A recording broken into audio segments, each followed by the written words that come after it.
Pedro. Hebreus 11:6, uma palavra que Deus colocou no meu coração, tendo em vista algo que eu estou fazendo nesse ano. Diz assim, Hebreus 11:6: sem fé é impossível agradar a Deus. Quem deseja se aproximar de Deus deve crer que Ele existe e que recompensa aqueles que o buscam.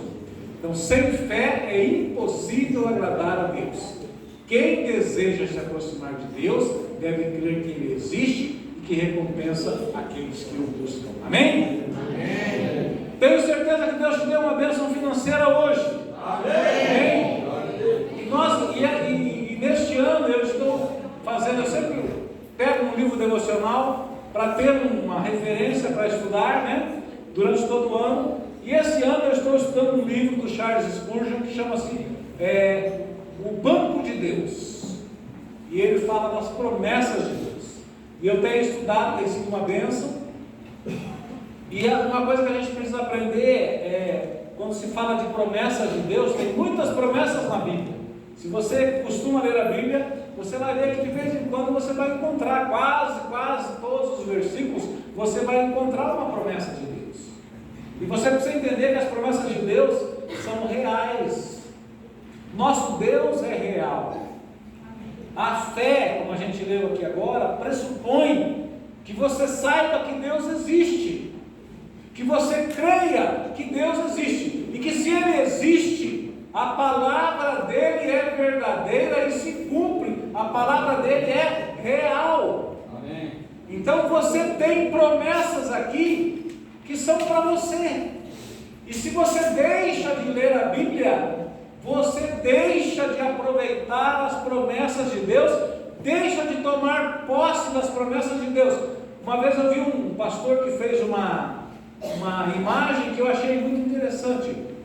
Se um parente rico seu morrer, eu não tenho parente rico para morrer, infelizmente, né? Mas digamos que aparece aí um tio que você não sabia que existia, né? E esse tio deixou uma herança para você. E alguém avisa assim para você: olha, o seu tio, que era muito rico, morreu. E ele deixou algo para você. Nós vamos ler o testamento dele amanhã. Você deixaria de ir ler o testamento? Saber o que ele deixou para você? Sim ou não? Iria ou não? Iria, com certeza. Então, o nosso Deus deixou um testamento. Nós temos o Velho Testamento, o Novo Testamento. É uma carta de um pai para os seus filhos. E aqui existem muitas e muitas promessas que você precisa tomar posse delas como promessas reais de um Deus real que não falha. E o livro que eu estou lendo como devocional, todos os dias eu leio um trecho dele. Ele fez uma imagem com uma folha de cheques. Tudo bem que hoje em dia a gente quase não usa cheque mais, né? É cartão, é Pix, etc. A gente quase não usa cheque. Mas eu, como bancário, né, estou acostumado com a figura do cheque. E ele começa a comparar as promessas de Deus com um cheque. Então alguém chega para você e te dá um cheque. Primeira coisa que você tem que fazer é entender que aquele cheque é para você. E você precisa aceitar aquele cheque. Você precisa receber. Você precisa pegar aquele cheque. Tá? As promessas de Deus são para todos nós. Às vezes nós nos achamos indignos da promessa de Deus e realmente nós somos indignos. Mas a graça de Deus nos cobre. A graça de Deus nos alcança e Deus nos abençoa, não por aquilo que nós somos ou fazemos, mas por aquilo que Ele é. Então você precisa aceitar esse cheque, saber que esse cheque é para você. Senão fica parecendo que o cheque é só para Edna, que o cheque é só para Priscila, ou o cheque é só para Josi, ou o cheque é só para Tereza, para Cíntia. Não. O cheque é para você, para todos nós, é para aqueles que se apossam dessa promessa e dessa bênção. Então você precisa ler as promessas da Bíblia e tomar posse dela. Para você entender o que eu estou falando, uma manhã no ano de 1997, compramos a casa em 97, né? Uma manhã do ano de 1997, mais ou menos mês de abril, eu acordo pela manhã, vou fazer o meu devocional, estou sentado no sofá da sala, fazendo o meu devocional. Ao lado do meu sofá está a cama do meu filho, o Felipe, que está aí, está lá arrumando a salinha para as crianças para a semana que vem. Pai do Theo. Ele está deitado, dormindo ali, enquanto eu faço o devocional. Por quê? Porque ele dormia na sala. Por quê? Porque nós morávamos numa meia água, que tinha um quarto, que era o nosso, tinha um banheiro, tinha uma sala, onde ele dormia, tinha uma cozinha e só. E a cozinha era misturada com a área de serviço. Aliás, a área de serviço era lá fora, né? Era lá fora, tinha uma puxadinha assim. E uma manhã eu acordei e falei assim: Senhor, meu filho dormindo aqui na sala, Senhor, eu sou dizimista, eu sou fiel dizimista, eu entrego meu dízimo regularmente, eu sou ofertante, eu trabalho na tua obra, Senhor, e o meu filho dorme aqui na sala e eu pago aluguel. Não pode, Senhor, eu preciso de uma casa. Isso foi de manhã.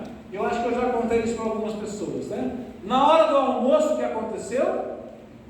A Caixa Econômica ligou lá no meu trabalho: Senhor Aparecido, tem uma carta de crédito aqui para o senhor comprar uma casa. Eu falei: oh Deus, né? Não é coincidência. E daí passaram-se os meses, nós fomos procurar a casa, até que nós achamos a casa que nós moramos hoje, que ficava numa rua sem saída.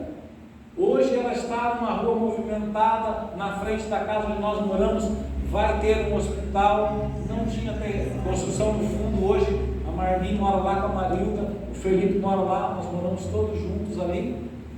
Mas de manhã eu tive que chegar diante de Deus e requerer a promessa que Ele tinha: trazei todos os dízimos à casa do tesouro e fazei prova de mim, se eu não vos abrir as janelas dos céus e derrame sobre vocês uma bênção tal, da qual advenha uma hora bastante. Eu falei: Senhor, eu preciso de uma casa. E naquele dia, coincidentemente, naquele dia, a Caixa Econômica nos ligou e nós compramos a nossa casa, que nós moramos até hoje, que nós já quitamos, graças a Deus, e que vale um bom valor, né?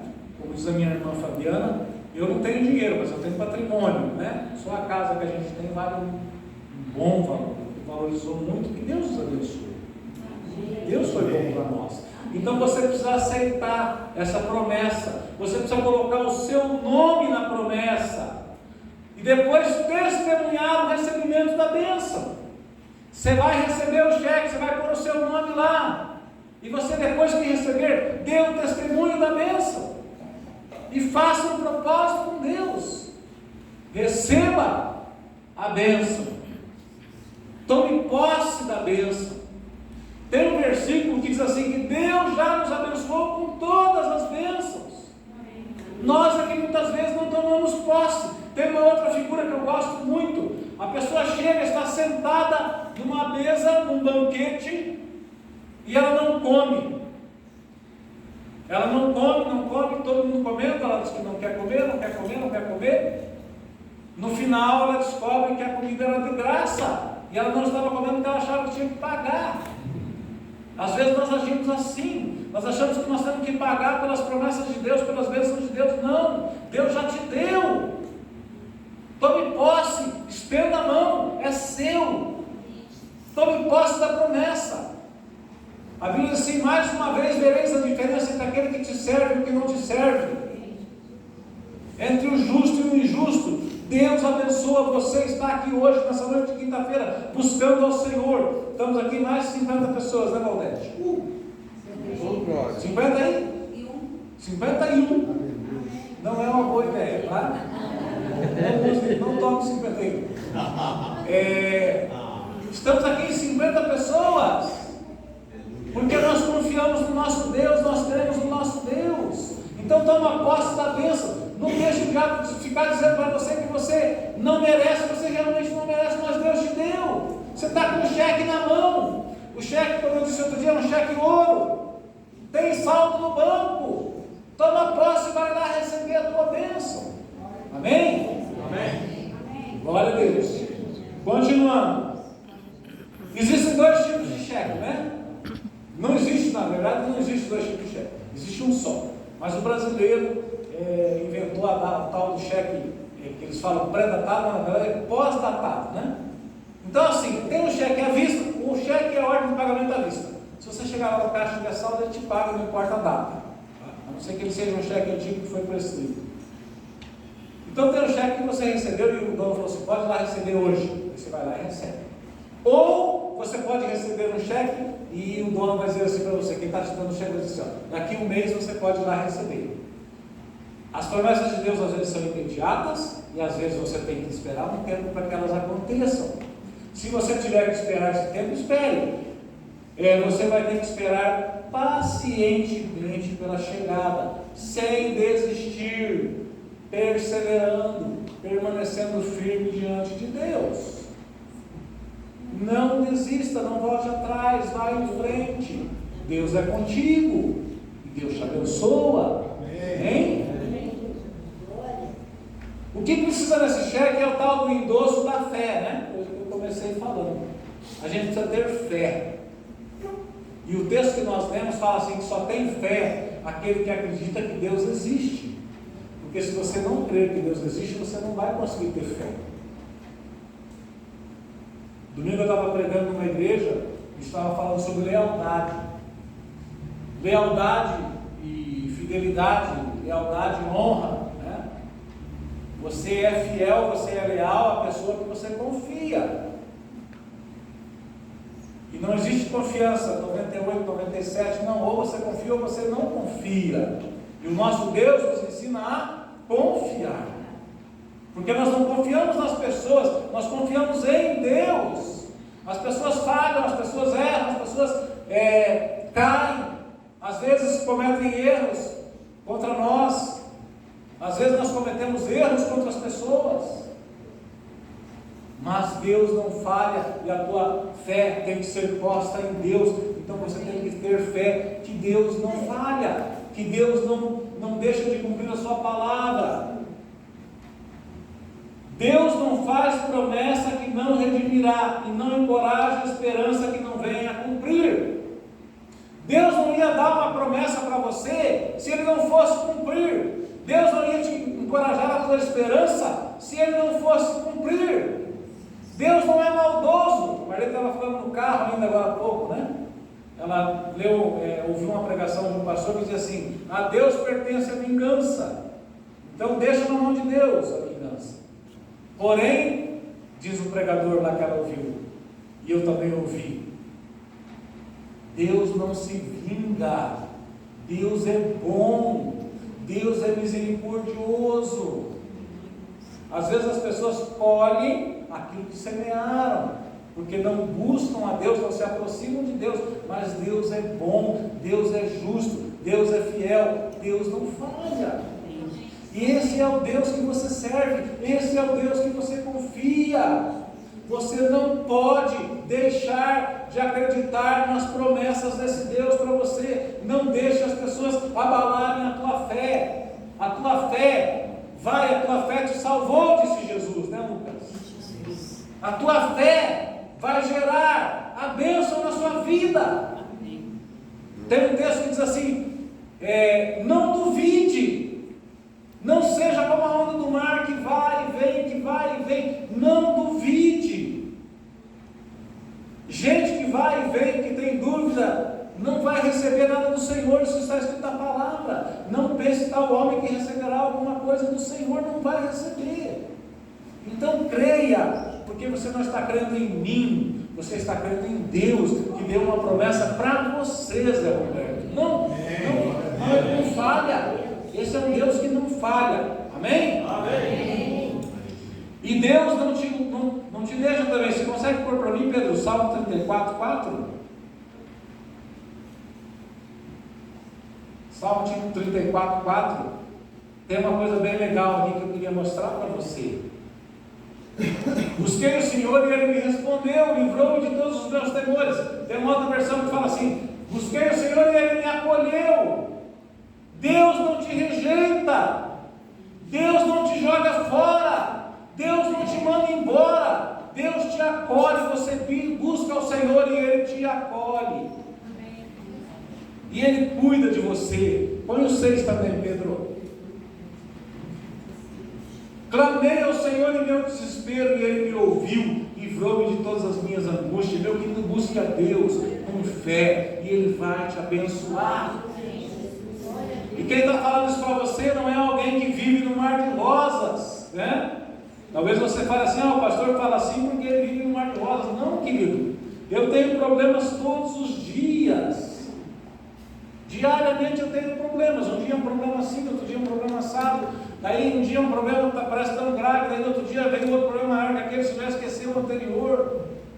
A gente vive navegando, a gente não fica, a Marlene sempre fala, o barco no porto, o navio no porto está seguro, mas ele não foi feito para ficar no porto, ele foi feito para singrar os mares, e singrar os mares é perigoso, mas a gente tem que singrar os mares para chegar em alto mar e alcançar as promessas de Deus.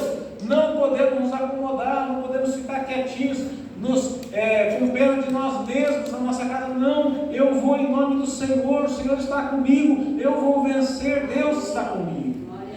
Amém? E Deus não te rejeita. Tem uma música que canta uma pessoa que a gente gosta, né, que fala assim: Deus não rejeita a oração. Deus não rejeita a oração, meu querido. Ora, e Deus vai te abençoar. Busque a Deus com fé, toma posse do seu cheque, tá bom? Amém. E sabe quando é que as promessas de Deus são mais preciosas? Quando você está num naufrágio, num afogamento, quando está tudo virado, quando parece que tudo vai dar errado, que tudo se acabou. Aí você lembra das promessas do Senhor e você se firma nelas como se fosse uma boia salva-vidas. É nesses momentos que as promessas do Senhor são preciosas para nós. Está passando por dificuldade, está passando por luta, abre a Bíblia, busca as promessas do Senhor para você. Amém? Tem duas coisas que você deve fazer quando você lê um texto bíblico, pelo menos 3 coisas, basicamente você deve fazer. Li um texto bíblico, no final você vai fazer o seguinte: tem alguma promessa nesse texto que eu devo me apropriar? Aprendemos lá com a Jocum, né? Tem uma promessa nesse texto que eu devo me apropriar? Alguma promessa para mim? Segundo, tem algum pecado que eu preciso confessar? E terceiro, o que eu vou fazer? Qual vai ser a minha atitude prática em relação a isso? Então, quando a gente lê um texto bíblico, a gente precisa procurar essas três palavrinhas que nos ajudam a fazer um bom devocional. Amém? Para encerrar, eu quero falar para você o seguinte: no meu devocional de hoje eu li Gênesis 3,15. Não sei se você consegue pôr para mim, Pedro. Gênesis 3,15. Esse foi o meu devocional de hoje. Não 3,15 especificamente. O meu devocional foi Gênesis 3, né? Mas esse texto aqui foi o texto base que eu usei. Então ele fala assim: aqui está falando Deus falando com Adão e Eva depois da queda, né? Deus tinha proibido eles de comerem da árvore do bem e do mal, do conhecimento, e eles comeram, e agora Deus está falando com eles. Deus fala assim: farei que haja inimizade entre você e a mulher, e entre a sua descendência e o descendente dela. Ele lhe ferirá a cabeça, e você lhe ferirá o calcanhar. Aqui é a semente da mulher, tá? A descendência da mulher, que é Jesus. Jesus é a semente da mulher, e ele foi ferido. Jesus foi ferido na cruz do Calvário, e não foi uma ferida pequena, foi uma ferida grande. Jesus foi ferido na cruz do Calvário, tanto que eu sempre gosto de lembrar, na noite anterior à morte dele, ele ora no jardim do Getsemane, e ele soa gotas de sangue, de tão aflito que ele estava. E lá, pendurado na madeira, ele fala assim: Senhor, Senhor, por que, Deus meu, por que me abandonaste? Ele sente ali a experiência da separação com Deus. Então ele foi ferido, e a ferida foi grande. E às vezes nós somos feridos, nós somos machucados, nós somos abalados. Nada do que aconteceu com o nosso mestre deixará de acontecer conosco. Muitas vezes nós seremos feridos, mas a promessa está ali, ó. Você foi ferido, mas você vai ferir o calcanhar dele. Você vai se levantar, Deus vai te abençoar, e você vai ferir o calcanhar dele. Jesus feriu o calcanhar do diabo quando ele morreu na cruz, porque ele morreu para nos salvar. Uma obra redentora que alcança todos nós há mais de 2000 anos, que transforma vidas, que transforma famílias, que transforma pessoas. Continua sendo válido para nós hoje. Amém? Amém. Amém? Então vamos já fazer a nossa oração da campanha. Não esqueça, sem fé é impossível agradar a Deus. E é necessário que aquele que se aproxima do Senhor saiba que Ele existe e que Ele é galardoador daqueles que o buscam. Como é que falava a nossa amiga espanhola lá? Ele é regalador, Ele dá um regalo para você, né? Regalo em espanhol é um presente. Deus te dá um regalo. Deus te abençoe e te dá um presente. Amém? Amém. Amém? Então você que está na campanha, nós vamos fazer um pouco de